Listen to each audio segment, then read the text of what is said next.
ಈಗ ನಾನು ನೋಡ್ತಾ ಇದ್ರೆ ನಿಮ್ಮ ಮುಖದಲ್ಲಿ ಇವತ್ತು ನಗು ಇದೆ. ಹೋರಾಟದ ಕೆಲವು ದಿನಗಳಲ್ಲಿ ನಾನು ನೋಡಿದ್ದೀನಿ ಒಂದು ರೀತಿಯ ಕೆಲವೊಮ್ಮೆ ಜಿಗುಪ್ಸೆ ಭಾವನೆಯೂ ನಮಗೆ ಬಂದಿದೆ. ಯಾಕಂದ್ರೆ ಹೇಳುವ ರೀತಿಯಲ್ಲೂ ಹೇಳಿದ್ರು ಜನಸಾಮಾನ್ಯರಿಗೆ ಅರ್ಥ ಆಗ್ತಾ ಇರಲಿಲ್ಲ, ಅಥವಾ ನಾವು ಸ್ಯಾಟಲೈಟ್ ಚಾನೆಲ್ ಅಲ್ಲಿ ಕೂತ್ಕೊಂಡ್ರು ಜನಗಳು ಒಪ್ಪುವ ಸ್ಥಿತಿಯಲ್ಲಿರಲಿಲ್ಲ.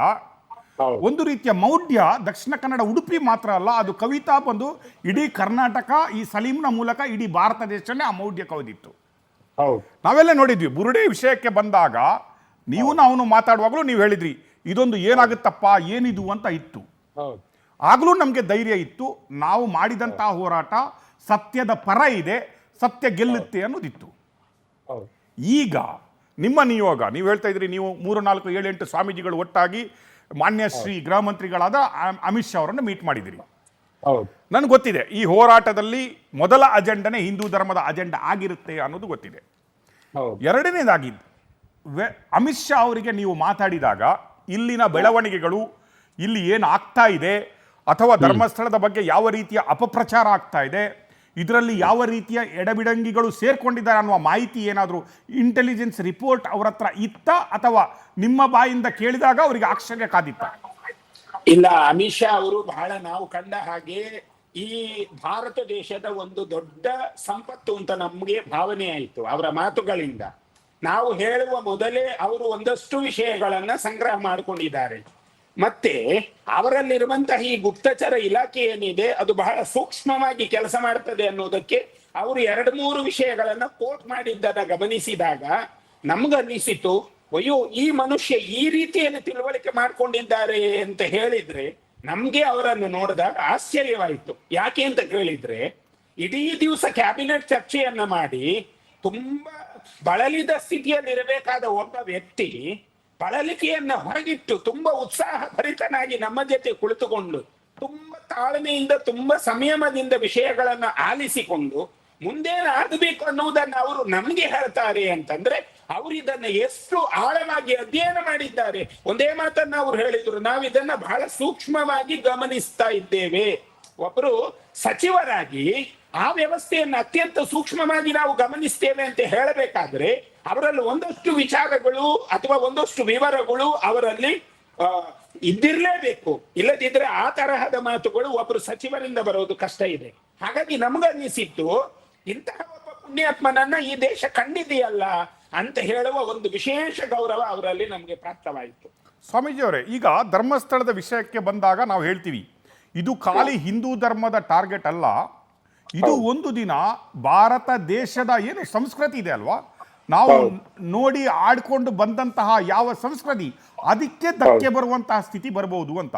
ಅದು ಮಾತ್ರ ಅಲ್ಲ, ಈಗ ಇಡಿ ಎಂಟ್ರಿ ಆಗಿದೆ, ಅದರ ಮೇಲೆ ನೀವು NIA ಅಂತ ಒಂದು ಇನ್ವೆಸ್ಟಿಗೇಷನ್ ಬೇಕು ಅನ್ನುವ ಒಂದು ಏನು ಅವ್ರ ಹತ್ರ ಒಂದು ಮನವಿಯನ್ನು ಮಾಡಿದ್ದೀರಿ ಅನ್ನುವ ಒಂದು ಮನವಿ ಮಾಡಿದ್ದೀರಿ ಅನ್ನುವ ನ್ಯೂಸ್ ಇದೆ. ಈಗ ನಾನು ಹೇಳ್ತಾ ಇರೋದು ನಿಮಗೆ, ಈ ನಿಟ್ಟಿನಲ್ಲಿ ಫಾರಿನ್ ಫಂಡಿಂಗ್ಗಳು ಆಗಿದ್ದಾವೆ, ಅಥವಾ ಅನ್ಯ ಧರ್ಮೀಯರಿಂದ ಕೂಡ ಫಂಡಿಂಗ್ಗಳು ಆಗಿದ್ದಾವೆ, ಕೋಮುವಾದಿ ಶಕ್ತಿಗಳು ಇದರ ಹಿಂದೆ ಬಿದ್ದಿದ್ದಾವೆ, ಮಾವೋವಾದಿಗಳು ಮತ್ತೆ ನಕ್ಸಲೈಟ್ ಗ್ರೂಪ್ ಕೂಡ ಇದರಲ್ಲಿದೆ.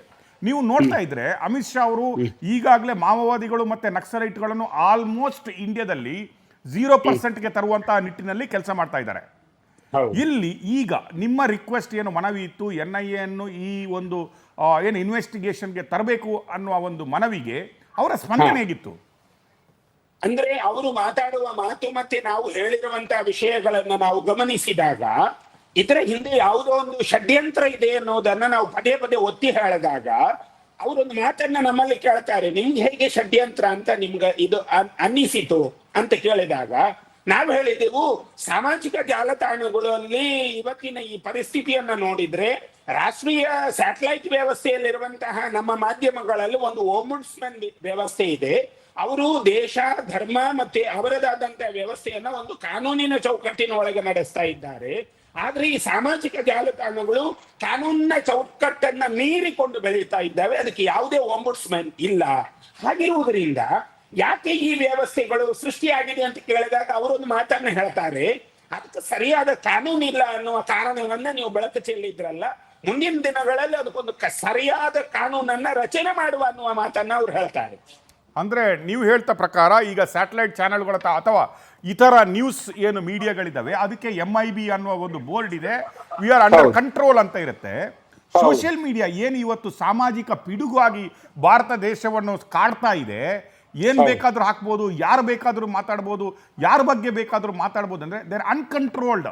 ಈಗ ನೀವು ಹೇಳ್ದಂಗೆ ಇದೇ ರೀತಿಯ ಒಂದು ಸೋಷಿಯಲ್ ಮೀಡಿಯಾವನ್ನು ಉಪಯೋಗಿಸಿಕೊಂಡು ಪ್ರಪಗಂಡವನ್ನು ಮಾಡಿಬಿಟ್ಟು ಒಂದು ಪವಿತ್ರ ಹಿಂದೂ ಧರ್ಮದ ಮೇಲೆ ಮಾತ್ರ ಅಲ್ಲ, ಒಬ್ಬ ಧರ್ಮಾಧಿಕಾರಿಯ ಮೇಲೆ ಇಲ್ಲ ಸಲ್ಲದ ಭಾಷೆಗಳಲ್ಲಿ ಮಾತ್ರ ಅಲ್ಲ, ರೇಪು ಮರ್ಡರ್ ಅಂತ ಒಂದು ಏನೋ ಮೋಸ್ಟ್ ನೀವು ನೋಡಿದ್ರೆ ಕ್ರೈಮಲ್ಲಿ ಮೋಸ್ಟ್ ಏನೋ ವಾಂಟೆಡ್ ಕ್ರೈಮ್ ಅಂತ ಏನು ಹೇಳ್ತಾರಲ್ಲ, ಅದನ್ನು ತಗೊಂಡೋಗಿ ಹಾಕ್ಬಿಟ್ಟು ಮಾತಾಡಿದ್ರು ಕೂಡ ಈಗಿನ ಪೊಲೀಸ್ ವ್ಯವಸ್ಥೆ ಅಥವಾ ಸರ್ಕಾರ ಯಾವ ರೀತಿಯ ಕ್ರಮಗಳನ್ನು ತಗೊಂಡಿಲ್ಲ ಅಂತ ಹೇಳಿದಾಗೆ only reason there is no act ಅಂತ ಹೇಳೋದಕ್ಕೆ ರೀಸನ್ ಅಂತ ಹೇಳಿದ್ರ, ಅಥವಾ ಕರ್ನಾಟಕ ಸರ್ಕಾರ ವಿಫಲ ಆಗಿದೆ ಅಂತ ಹೇಳಿದ್ರ? ಅಂದ್ರೆ ನಾವು ಅಲ್ಲಿ ಮಾತಾಡಿದಾಗ ಏನಾಗಿದೆ ಅಂತಂದ್ರೆ, ಅವರು ಈ SIT ತನಿಖೆ ನಡೀತಾ ಇದೆ, ಆ SIT ತನಿಖೆಯ ಮೇಲೆ ಬಹಳವಾಗಿ ಅವರು ಗಮನಿಸ್ತಾ ಇದ್ದಾರೆ ಎನ್ನುವುದು ನಮಗೆ ಅರಿವಾಯಿತು.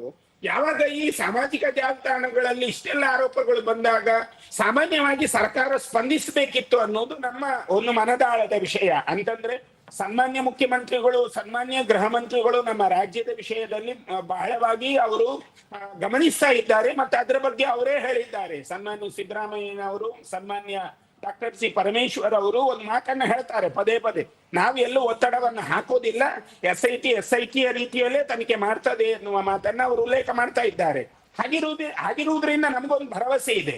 ಆದರೆ ನಮ್ಮ ಪ್ರಶ್ನೆ ಇರುವಂತದ್ದೇನು, ಈ ರೀತಿಯ ಆರೋಪಗಳು ಬಂದಾಗ, ಈ ರೀತಿಯ ಅನ್ಯಾಯಗಳು ಸಾಮಾಜಿಕ ಜಾಲತಾಣಗಳಲ್ಲಿ ನಿರಂತರವಾಗಿ ನಡೆದಾಗ ಯಾಕೆ ಇದ್ರ ಮೇಲೆ ಒಂದು ಸುಮೋಟೋ ಪ್ರಕರಣವನ್ನ ದಾಖಲು ಮಾಡಿ ಅವರನ್ನ ಕಟಕಟೆಗೆ ಎಳೆಯುವಂತ ಪ್ರಯತ್ನ ಯಾಕೆ ಆಗಿಲ್ಲ ಅನ್ನುವಂತ ಒಂದು ನೋವು ನಮ್ಮೊಳಗಿದೆ.